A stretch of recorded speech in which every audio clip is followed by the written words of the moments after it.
But they didn't have anybody to be president. I'm enjoying it. I'm not just good.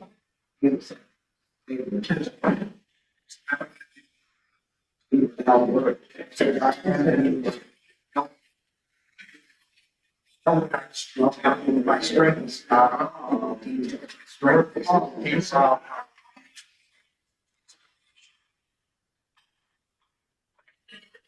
think the most about not this much. Some people are. That's why I wanted to be super speaking.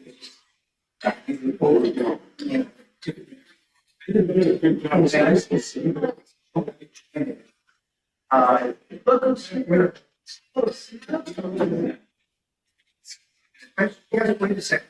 Special gifts. And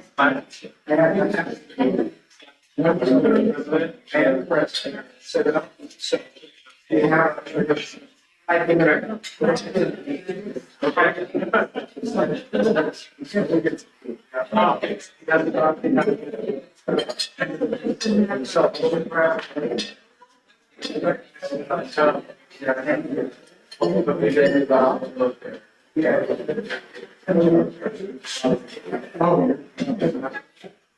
well, we did go to 4.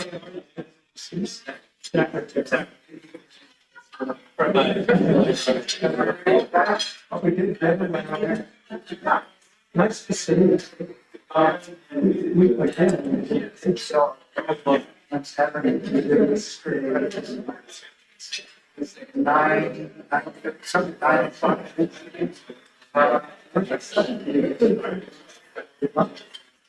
but it's over 20.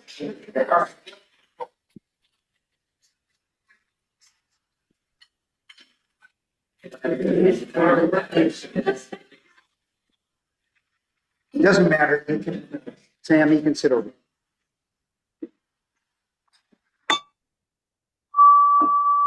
My God, it's 12:30 again.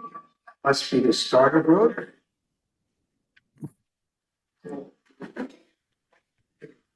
Everybody, let's settle down. Good afternoon, everybody, and welcome to the friendliest Westwood Village Rotary. We are the friendliest, aren't we, Aaron? Come on.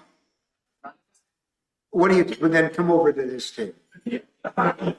That table is very friendly. Oh, you're the one. You are the one. So somebody, Christine, just give them a smacking. Yes, right. Okay.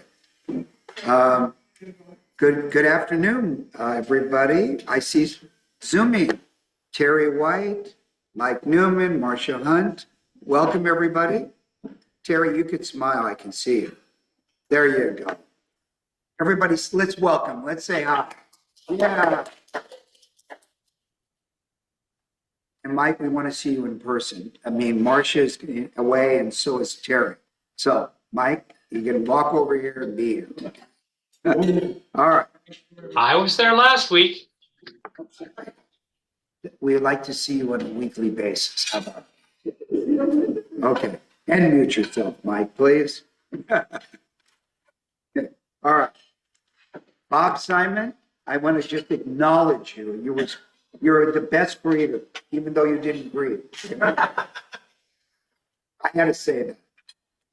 And when Jim Crane emails you, did you ever get his email? Yes, I did. Ah. I'm just apologizing for the job. Oh my God. Well, since you're retired, it's now a different job, right? Well, my first job was There you go. We won't hold it against you. So there's a message that was sent to you? Yeah? It's so loud, I'm afraid I'm going to scare everybody. Are we going to do the pledge and all that kind of stuff? We're going to do everything. You're going to do it all. Or you're going to do the thought, Pledge? No. Pledge of Allegiance, Aaron Donahue. Aaron. The words, you need the words, Aaron? No. Okay. Yep. To the flag of the United States of America and to the republic for which it stands, one nation, under God, indivisible, liberty and justice. All right. The thought of the day is going to be presented by Gordon Feld. Welcome, Gordon Feld. Yeah, good to see you. I'm gonna have a seat. No, stand. Let me stand. Okay. This is thought of the day, but not Steve Day. By the way, is it going to be? Okay, you want us to keep going? I just want to know, is it going to be a long debate? It depends on how tired you are. That's it, okay? No, perfect. Okay. I was told to keep this brief, so that's what we have. And this is not a thought of the day or Steve Day. Hi, Steve. This is a thought of the Dalai Lama when asked what surprised him most about humanity, and he answered this way: man, because he sacrifices his health in order to make money, then he sacrifices money to recuperate his health, and then he's so anxious about the future that he does not enjoy the present. The result being that he does not live in the present or the future. He lives as if he's never going to die and dies having never really lived. Oh, yeah. Very good. Now, I want you to give that. That is. I'd like you to send a copy to me. I want to circulate that. Okay? Gordon, I like that thought so much. Jim, you have to bargain with him. Okay, all right, cool. I'll do that. The song of the day is sung by past President Ed Galt. And oh my, does that mean I have to have a cowboy hat on? Sorry, Do I have to wear a cowboy hat? you can do whatever you want. It's home on the range. Giddy up. What hat do you have today? Okay, please stand for the song. We're going to be doing Home on the Range. I think everybody knows it. And I'm going to put my range hat on, John.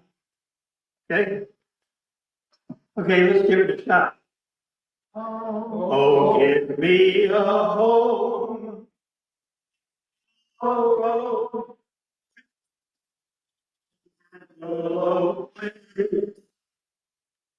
seldom is heard a discouraging word, and the skies are not cloudy all day. Home on the range, where the deer and the antelope play, where seldom is heard a discouraging word, and the skies are not cloudy all day. Thank you, thank you, thank you. Thank you. Thank you.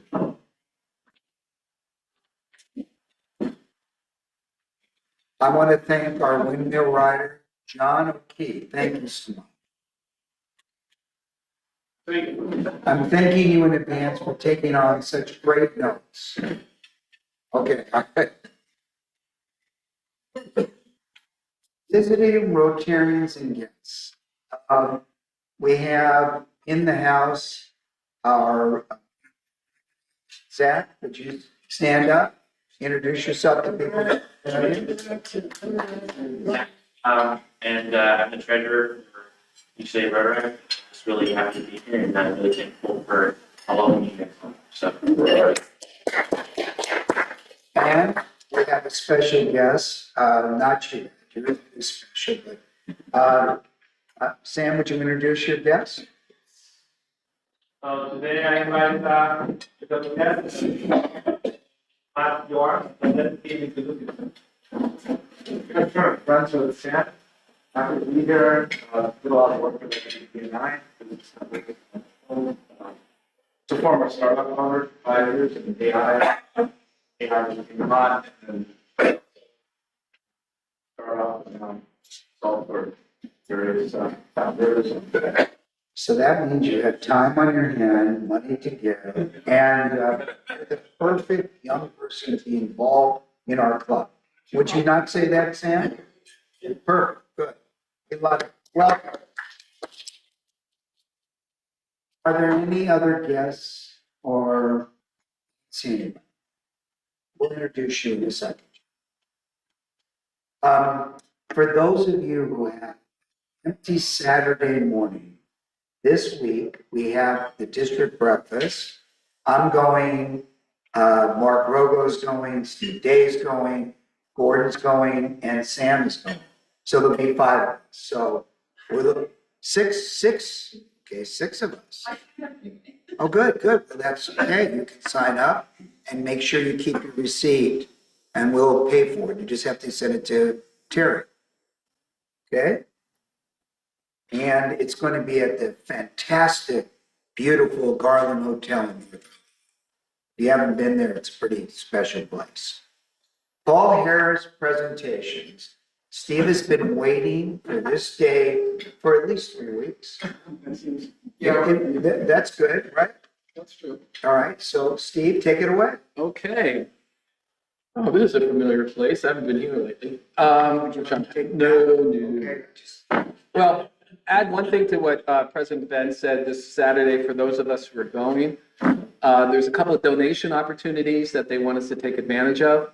One, if you're going, bring school supplies. One of the organizations that we're gathering supplies for gives tutoring to those students who have been affected by the fires. So Gordon and Christine, Ben, myself, Mark, anyone else who are going, please bring the school supplies, pads of paper, pencils, etc. Also, another organization is, this one I remember the name for because it's so cool.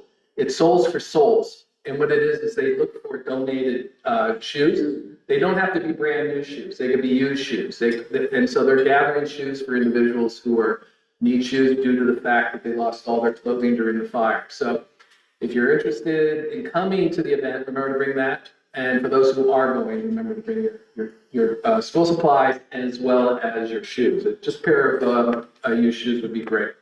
As Ben said a couple of weeks ago, we were going to make Paul Harris presentations and multiple Paul Harris presentations, but because of the fires, again, we canceled that meeting. And so today I have the great honor of honoring 3 of our members who are in attendance in person today with their multiple Paul Harris Fellows. And I'd like to ask the following 3 individuals to please come forward. Past President Nancy McCready. Nancy, please come forward. Jim Crane, would you please come forward? And then again, right here, right, perfect. And lastly, John O'Keefe. John, if you could please come forward. And then I'd have you come over and participate. So I'd like you to, just to kind of go over, first of all, the multiple Paul Harris Fellows. As we all know, what the Paul Harris Fellow is, you get your first Paul Harris Fellow when you donate $1,000 to the Rotary Foundation. And as each step goes, because it's not an ending destination to become a Paul Harris, you want to continue to make contributions to Rotary Foundation. So each time you make another $1,000 or $1,000 is given in your name, amounts given in your name, you become a Paul Harris +2. Paul Harris +2, you get a pin again with 1 sapphire. Paul Harris +2, it's 2 sapphires all the way up to Paul Harris +5, which is 5 sapphires.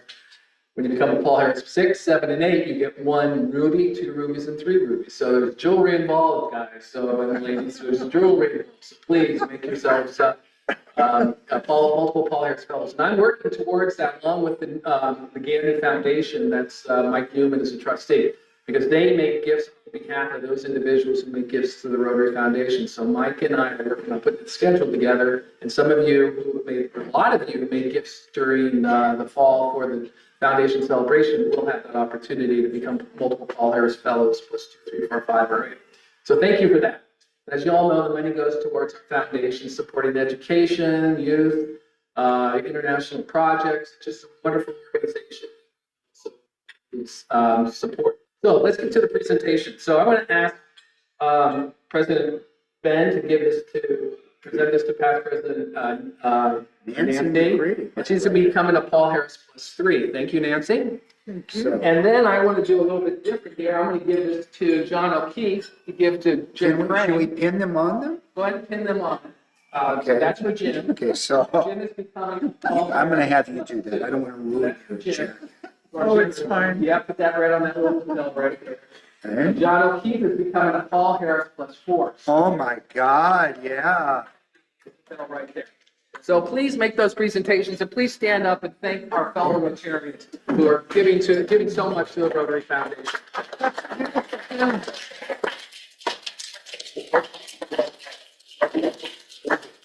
That sounds like a good goal. It's a good goal.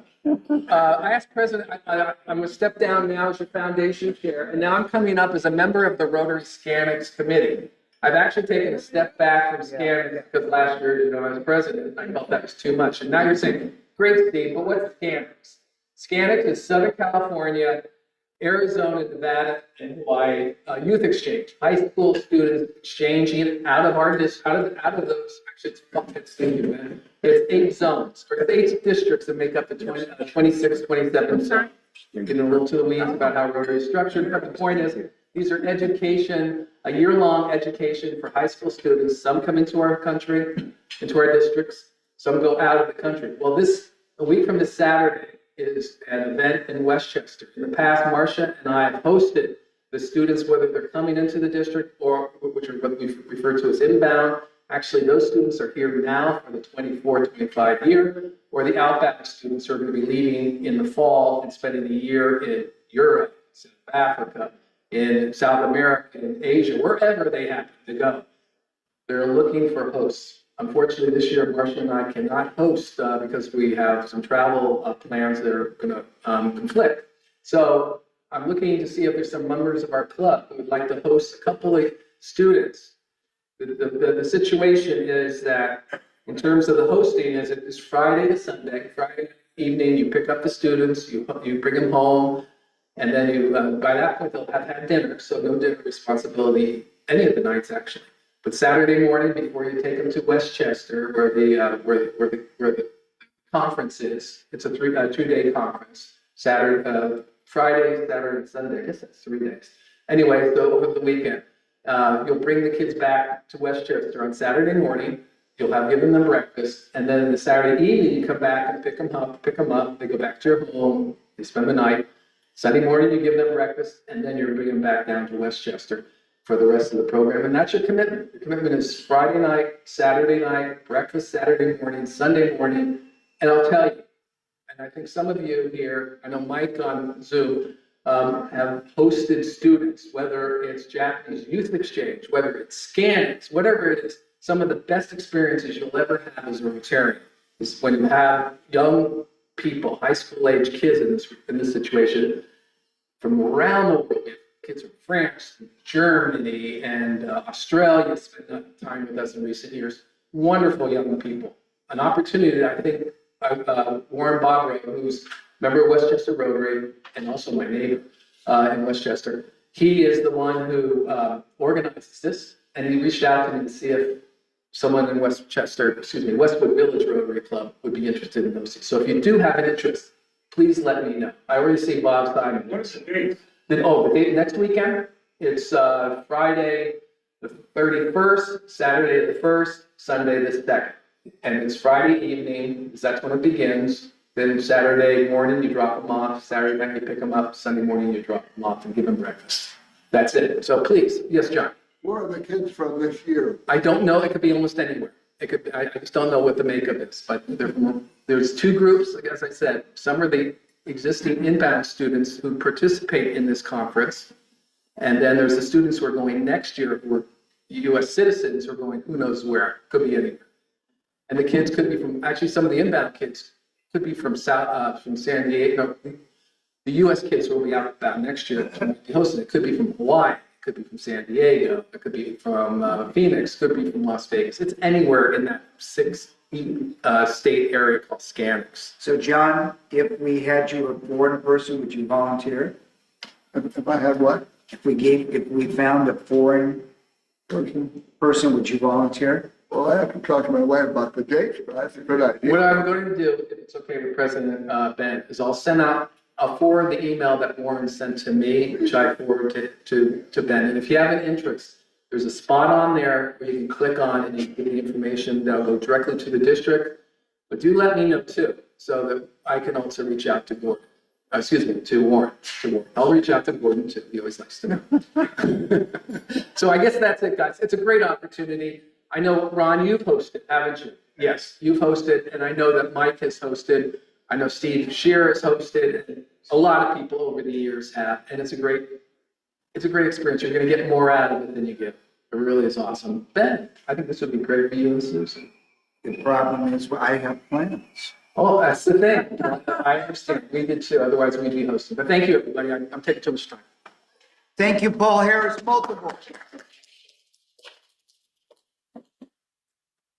And we're back. Super Bowl update. People want to know who's going to win. Oops. Do we have something?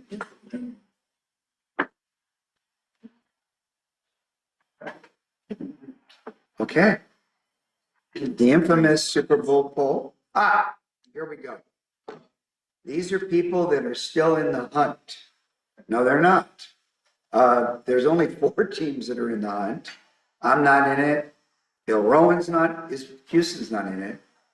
Detroit's not in it. Well, I think we'll go the 4 next. Here we are, alive. Everybody, welcome Bill and guests. Sit down. Sorry about the. Okay, so Zach, move over one. And then we have 2 shares right here. So the people that are in it is the Buffalo Bills, Steve Scher, Kansas City Chiefs, Marcia Day. And by the way, Marcia Day is willing to sell her square for $100 right now. Right? Is anybody bid? Let's begin the ask. Okay, and Philadelphia Eagles, Bill Rowan's in it, and the Washington Commanders, Ron Leister. Good luck to all. And those, yes, Steve. I'm going to step back in as the foundation chair. Somebody just showed up. Who's also multiple. Oh my God! And that's our own Bill Rowan. Oh, I thought it was the guest he brought. Can I introduce myself? Absolutely, but first, on behalf of the Rotary International Rotary Foundation, thank you. Local parents plus. Thank you. So you can stand up, Bill, and introduce this nice young man. I know you're from UCLA. Stand up. Let's give him a big warm.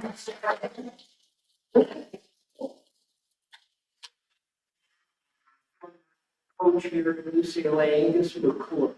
Now at Kansas with the Jayhawks. Well, we won't hold it against you. Promise. On the way, trying to get places. And he's a terrific guy, and he came to visit while he's out here recruiting all our high school kids for their Yeah, okay. All right, good. All right, thank you. Good to see you. All right, everybody. Today's program, Bill Rowan. Bill's.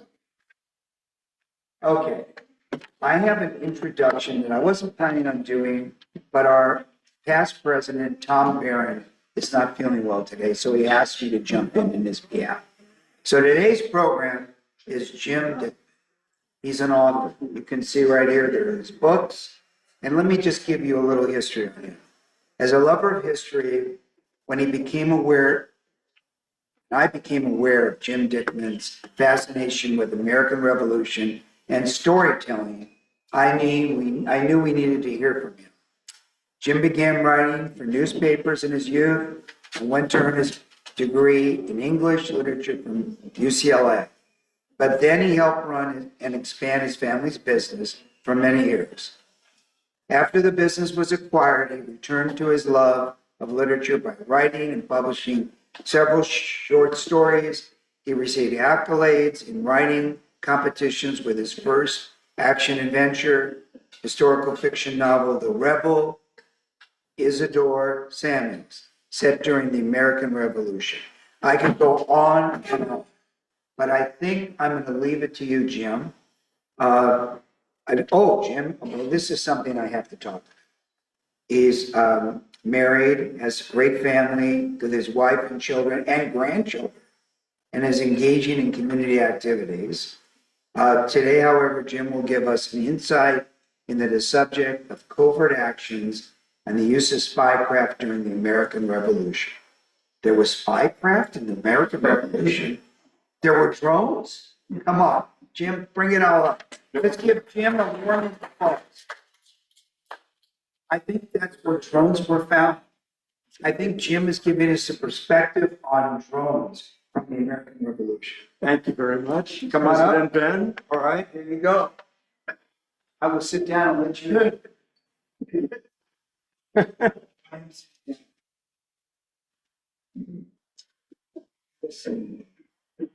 Welcome, everybody. It's my honor and pleasure to be here at the Westwood Rotary.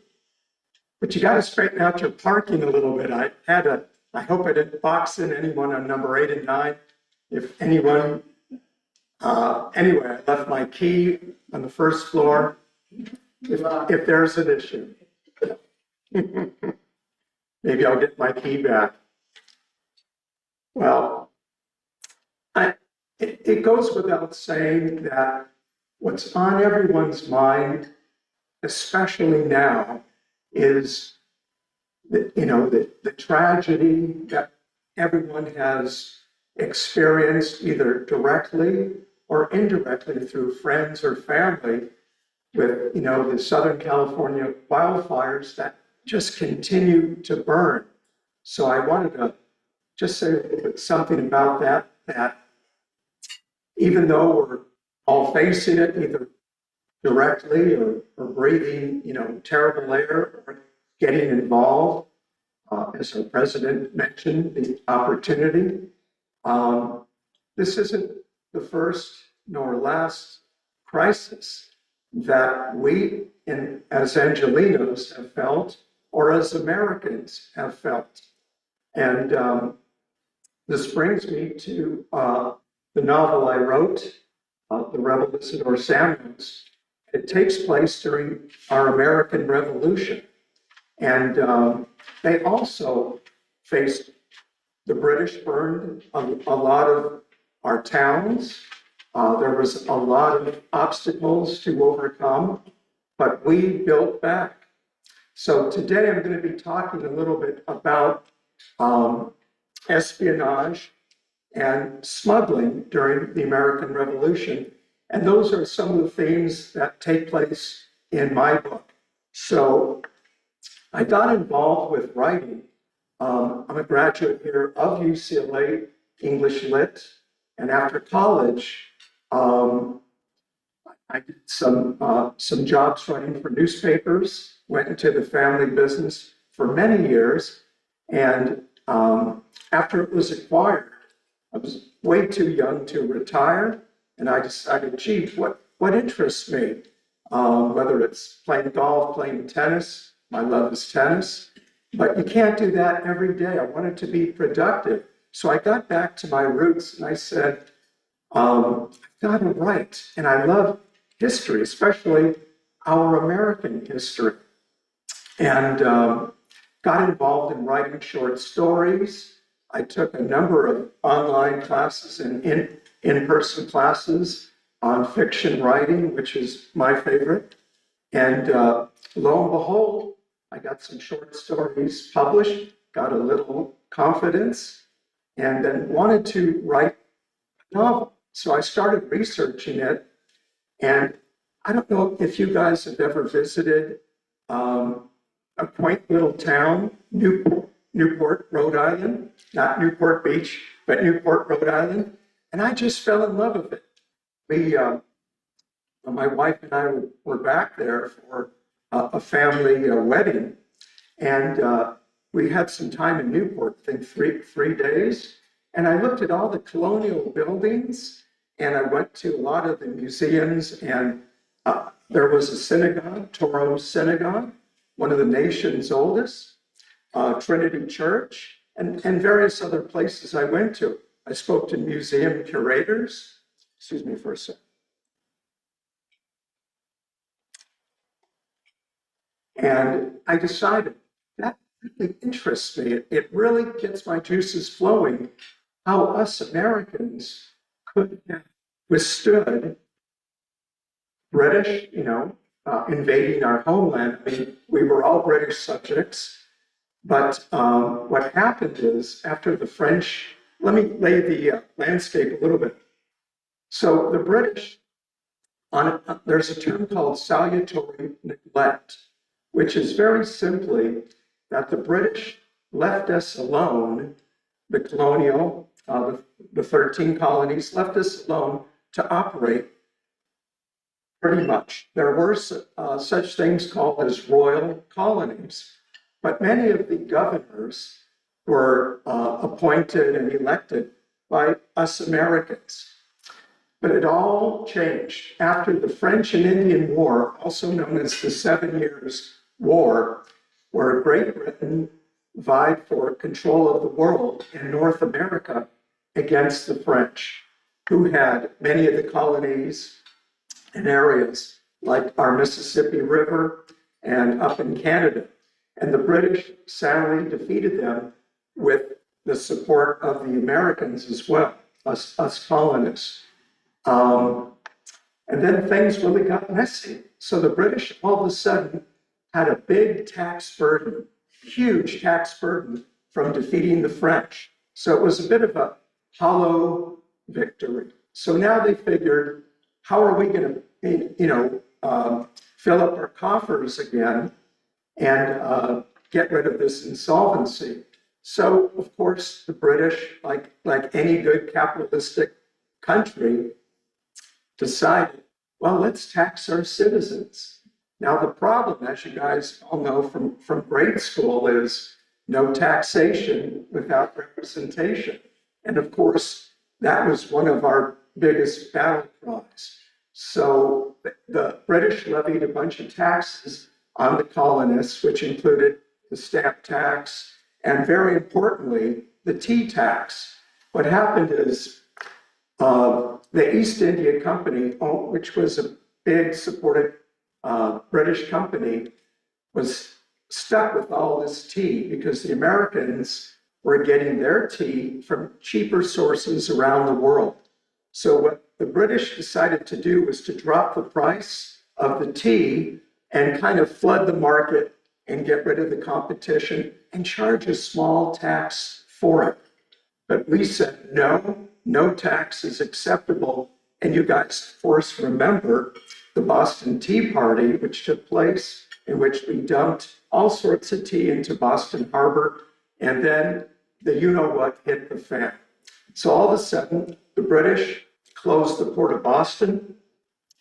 They took away our right to run the state of Massachusetts, and they appointed a royal governor.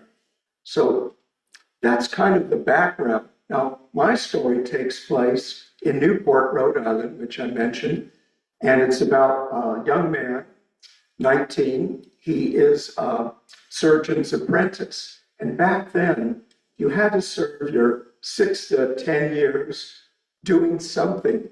And generally, it was the folks that came over from the old country. If they wanted to get and become a baker or an assistant or a surgeon like Isidore, you had to pay your dues, often and usually without any pay. So this is kind of the start of the story. Isidore goes to his sister's wedding and meets just an outrageously beautiful young woman who is a midwife.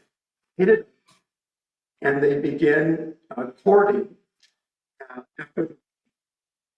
But what happens soon thereafter is Isidore finds out that he has a terrible dark cloud hanging over him because it was divulged to him that he is a bastard child.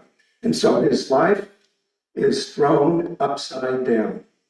He did all the things he believed in are now, gone to ashes. And he sets out, instead of marrying Emma, he sets out to find out what could have happened, to rediscover himself, to find out what happened to his mother, which passed away during Isidore's childbirth. So let me talk a little bit about espionage and how it takes place. So during an early scene in my novel, it was common back then, especially, all throughout the war, that there was invisible ink being used. So during the wedding that Isidore was attending of his sister, he receives an encoded message written in invisible ink. And he goes upstairs to his room and he uses sodium carbonate, which was one of the methods to make the invisible ink reappear. He finds out, and Isidore is a member, not the Rotary Club, mind you, but he was a member of the Sons of Liberty. And the Sons of Liberty, you guys have heard of, they had different chapters, much like the Rotary Club throughout the world, basically. So Isidore finds out that his group, the Sons of Liberty, are in danger. Apparently, there was someone within the Sons of Liberty that had sold them out to the British for money. And the rendezvous that evening was going to be going to capture all the patriots at a secret cove where a lot of munitions were being delivered. So Isidore rides out there and warns the group, but it's a little bit late. He escapes. His mentor, Dr. Mary, is injured. Isidore rides into Newport, and he performs his first surgery successfully. So espionage takes place throughout the war in many, many different ways. For instance, beside secret letters, individuals would carry on their person or hidden on their horse in the saddlebag, they would have a secret message. And what happened back then is if you were caught in civilian clothes, the British would hang you. And that's exactly what they did to Nathan Hale. So there are other forms of espionage that the Americans and the British used were what's called a masked letter. So the letter was written in a way that it could only be read if you would put a template on top of it. And within the template, you had the body of the letter. And George Washington, who was instrumental in getting our espionage groups going, helped develop this. And so we used that form.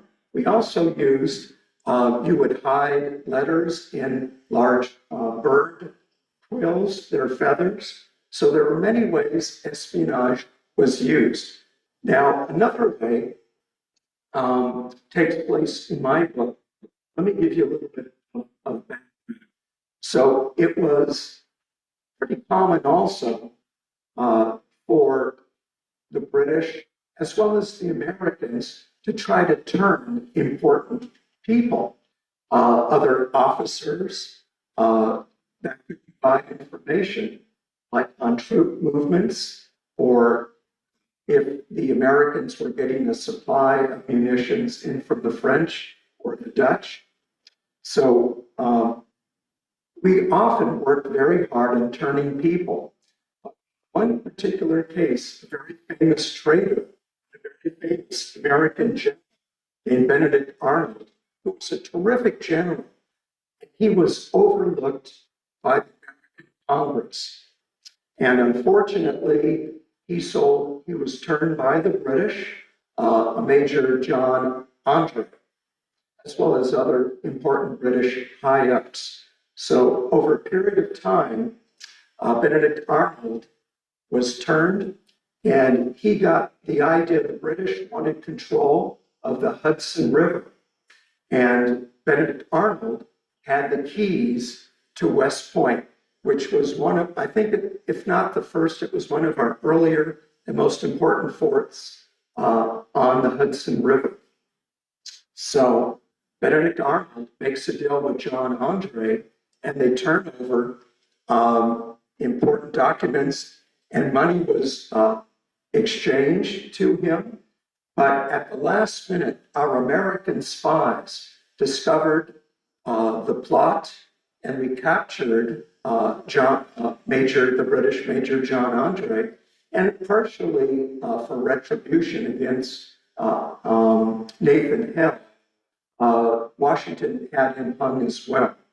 But as fate has it in life, Benedict Arnold escaped, became an officer in the British, and when after the war, he went back to London, but he wasn't respected. Nobody likes a turncoat. So in my story, which by the way is a love triangle, and here's how it happens. Originally, Isidore was very friendly with this lady named Maggie Dickinson before he met Emma. They had broken up. Her family had loyalist leanings. Now, a loyalist is someone that shows or has allegiance to the British crown, King George III, if you will. And so she was very good to turn because she knows Isidore intimately, and without revealing too much of my novel, I'll tell you a little bit about it. But the man that is the current lover of Maggie was the same man that Isidore's mother and caused her death. So fortunately, this man now is in a position of great power. His name is Charles Bartlett. He's a Commodore in the British Navy, and he's down in the West Indies, where there was also a big presence in the war as well, because the British wanted to defend their sugar islands and the plantations where, unfortunately, slaves were utilized to grow the sugar cane. And it was one of the bigger crops that the British had. So Isidore breaks up with him. He goes with Maggie to try to find this Commodore who is working in the West Indies. But Isidore doesn't know that his ex-girlfriend has been turned by the British as a spy for this Charles Bartlett. So I'll leave you with that. That's another example of espionage during the war, how people can be turned. The British had an empire to run. The colonies existed to enrich the mother country. And I already talked a little bit about smuggling. I want to give you guys the British were thinking at the time, because if you put yourself in their shoes as the mother country, you have to understand that they felt that we, the colonists, were doing them an injustice. So the quote is, "Woe to the parent who attempts to contain the child who has been allowed to roam free." And what this means is that because of that salutary neglect that I discussed earlier, I mentioned where the British left us alone, now all of a sudden we were starting to fight we were considered rebels. By the way, it was no match. So, match in the superpower. And of course, they had colonies all over the world. And they just, they had beaten the French. And they wanted to maintain their colonies here. But truth be told, the American colonies were, as I mentioned, as the sugar colonies. So, excuse me for just a second.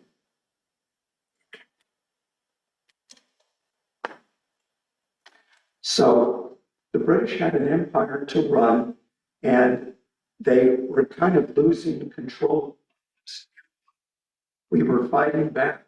Although Washington was outgunned and outmanned, he had to survive on his wits. That, coupled with the importance of our supreme diplomat, Benjamin Franklin, who was working with others in Paris, France, to try to gain the help of the French. And believe me, the French wanted to put a knife in the back of the British because they had just been bested by them previously, 10 years earlier, and they had several colonies. So anything the French could do to support us, they were over time willing to do, because they had to, you guys have to understand, you just don't jump into a war without major commitment, not only of human beings, and the French lent us a full navy, but also there's a lot of money involved. And we're familiar with that after the American Revolution, the French had their own major revolution. In turn, they borrowed many ideas from the Americans. So we really were at the forefront of the successful revolutions. We are coming up to a very important event. In about a year and a half from now, it's going to be our 250th anniversary signing of the Declaration of Independence. And that was one of the themes that I put through. I wanted to really write about. That's one of the things I writing about, was that coming up was a very important event for us. So in the novel, we see and experience Isidore and Emma's love story. We suffer when they face insurmountable obstacles, and we take pride in their success. Their story is like ours, facing life's unforeseen challenges and having the strength of character and showing tremendous grit, like we all are today in Los Angeles County, coming together and working to rebuild Los Angeles. Wanted to ask you guys if there are any questions about this period of time. I'd love to answer them. I brought today some autographed copies of my American Revolutionary story, and if it's available, if anyone would like it afterwards. Anyone have any questions I may help? Yes, sir. You said you fell in love with Newport, Rhode Island? Yes. Yes. I saw it when I was there. Very astute. Yeah, it was terrific. Yes, sir. Just a quick comment, this is not on the revolution, So, but what was the cause of the War of 1812? We went to war with the British a few years later.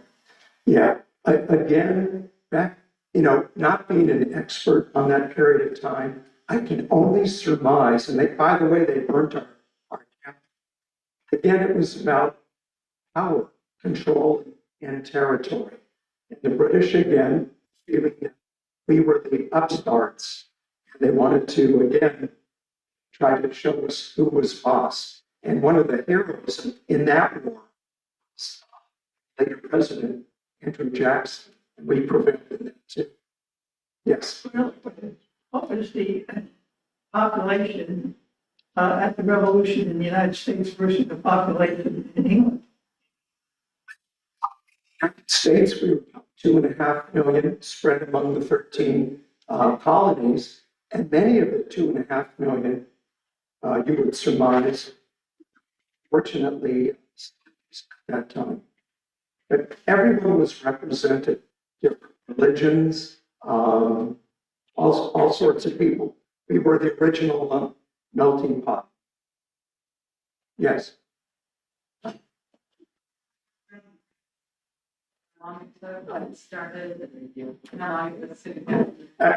Excellent question. The life of an author is really just being observant to human nature and putting your mind to pen to paper. But basically, after I took a number of courses and started writing short stories, full of drafts. Jim, you just move the speaker. Oh, just The mic. Perfect. better? Okay. Thank you very much. Better? Okay. Sorry. Didn't mean to blow out your ears. Anyway, so the writing process, in speaking with my fellow authors, is a little bit different for everyone.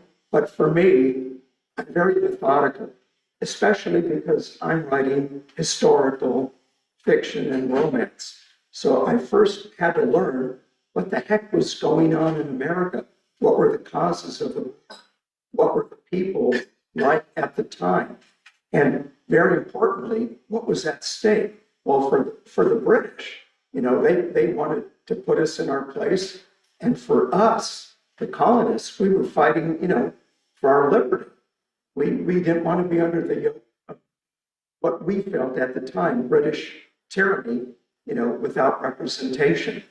So after I wrote two working drafts, I got it to an editor, and she took a long time and took me to task, about 3 months. And then she came back with, a bunch of different ideas, things that I should add, and some things, of course, that needed to be deleted or not necessary in the scope of the story.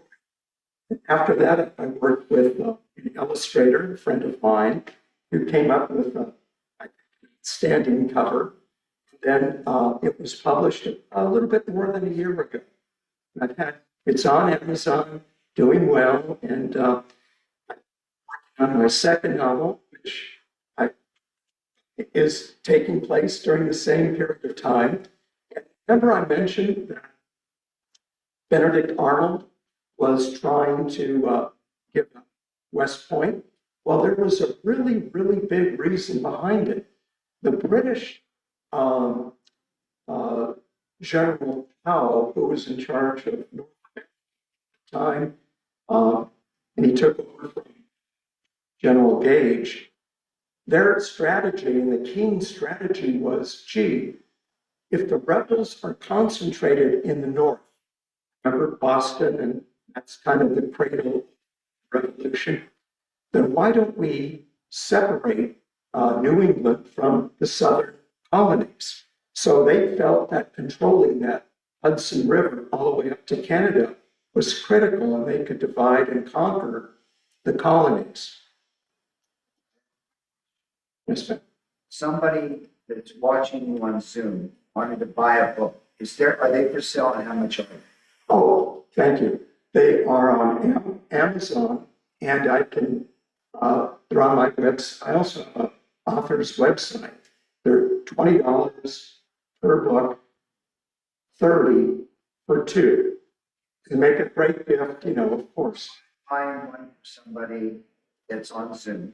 Right, Here, Yeah. it's one of your autograph companies. right. Does anybody else want to buy one? And then we'll just go into for the price. Yeah. Okay, good. So you want one too? Yeah. How many others? So 4. So you got 4 books sold right Terrific, now. How about that? terrific. Now you can put gas in. Wait a minute. Drive Tesla, so that would be a problem. I could try it, but We have a question. Yes, sir. So you're in Newport, Rhode Island, and you're probably in other places along the East Coast, like Jockey Hollow or Yeah. Valley Forge, or Or anywhere? Yeah, West Point, but I haven't been to Sleepy Hollow, though, which would be awesome to see. I know it's just up from the city, but my wife has a sister that we visited a little bit north of it, but we took the train and we didn't stop at Sleepy Hollow. But the Hudson River is beautiful. In fact, I need to go back and do a little bit more research. Yes. Another question. When you write a historical novel, some of the good historical novels are a good source of history. Yes. You're probably more interested in just reading the brute history of the era, because I guess the writer like you must be very close to what exactly happened, and then you introduce make-believe characters. Right? It's a very, very, very good point you're making. Having sat through at UCLA different history courses and having read a lot of historical books regarding our American Revolution, some of them can be a little bit dry. So what I really enjoy doing is doing my best to immerse, whether it's an audience like this, a reader, into what actually is going on, and to your point, bringing in, fictitious characters. What did they look like?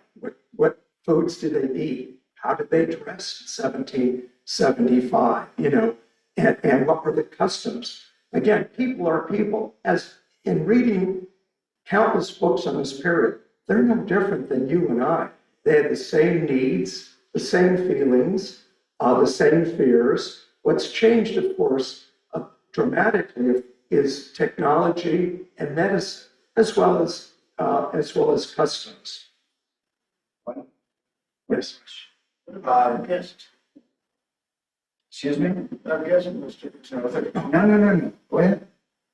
See, Yes. I was gonna ask, like, I know you're writing fiction, but were there any particular historical, real life story that inspired your own story? Excellent. Some books about slavery at the time, a number of books on George Washington and the founding fathers and mothers. And also I read some firsthand accounts of men that had actually fought in the war, Revolutionary War, lived to tell the tale. And, down.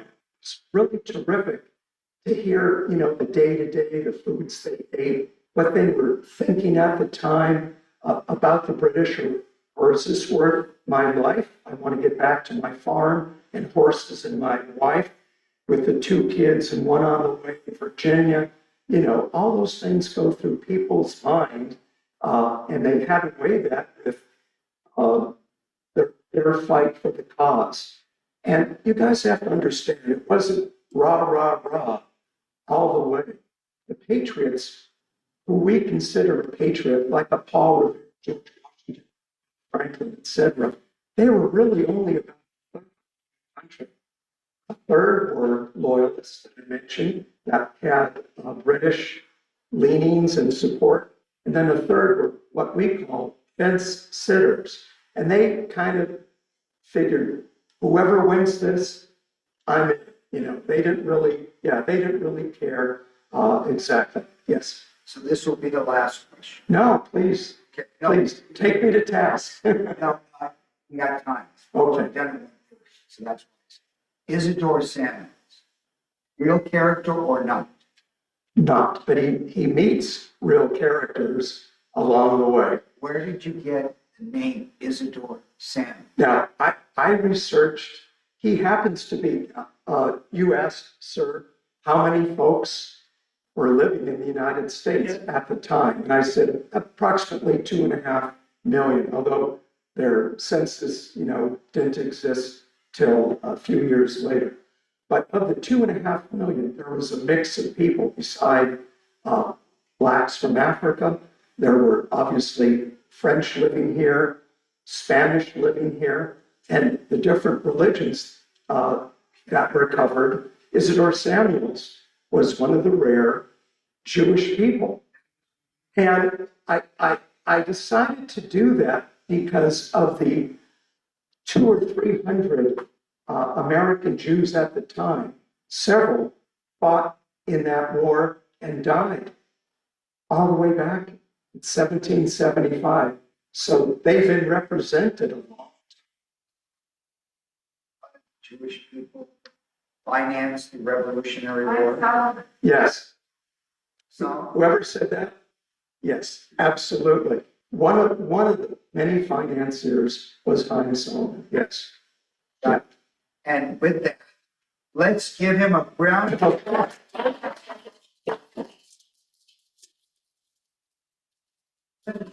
Yes. Oh, yes, it is. Yes, it is. There's room for one more. Do we want to just hang for a minute so that if you have other questions, you want to buy a book? You guys can always see me up here. Oh, yeah. we I'm can here. ask questions. If you need to John, break it, yeah. no, John, what is your question? I love reading historical fiction. Do you have any favorite authors of historical? Right here. It's my favorite.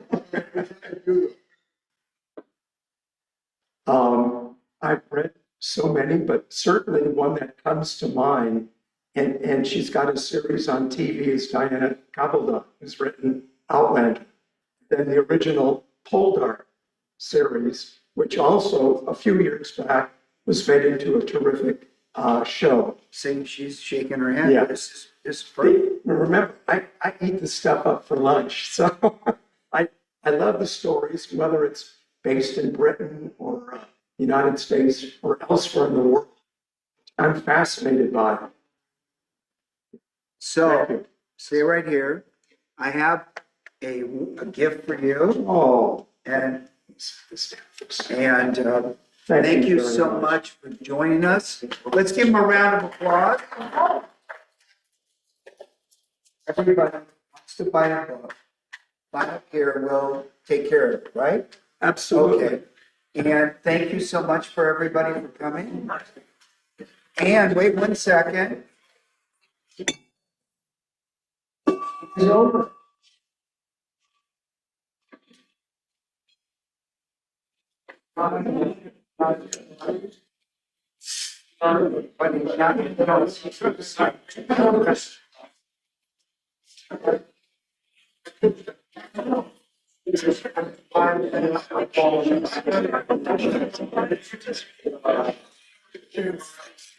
But it's not-